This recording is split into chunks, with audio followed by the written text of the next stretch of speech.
Hi friends, welcome to my channel.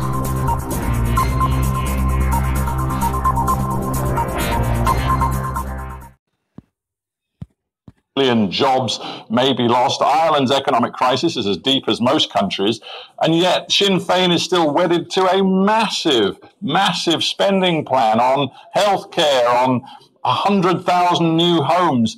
Isn't it time for Sinn Fein to wake up and smell the coffee and realise that the programme you took to the Irish people is no longer relevant post-COVID?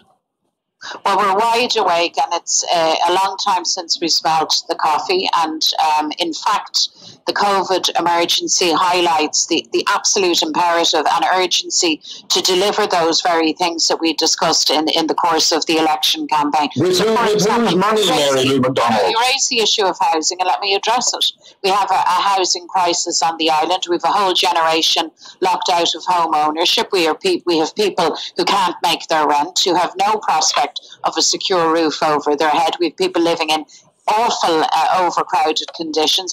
And one of the lessons of this public health emergency is that not alone is a secure roof over your head a human right and a democratic right, it's also a public health imperative, because your home now is your shelter. It's the place where you self-isolate. It's all about stimulus. It's about repairing economies through growth. Ireland's not unique in that.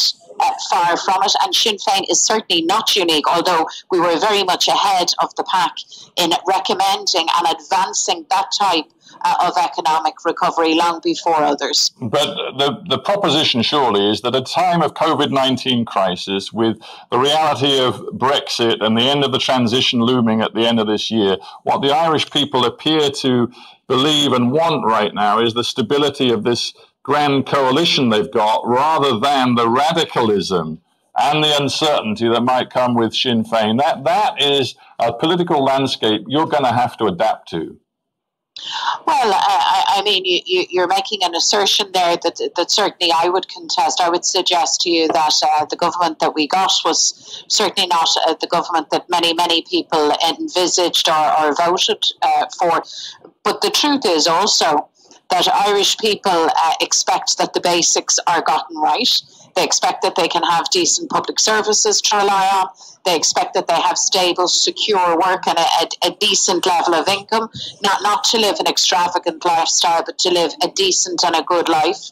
And I believe that all of those things are deliverable. And I would suggest to you, if they're not deliverable, if there are people in political life who say that those things are a bridge too far, that those are ambitions that are too high for working people, well, then I would suggest to them that they shouldn't be in political life. And if you're not in government to deliver those things, well, then I think you've no business in government. Final, very quick point. Do you think your window of opportunity, your moment, has slipped through your fingers?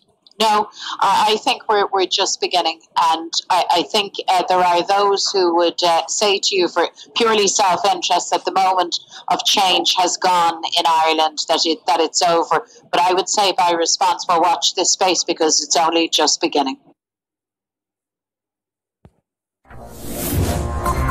Thanks for watching. Please like, share, and subscribe.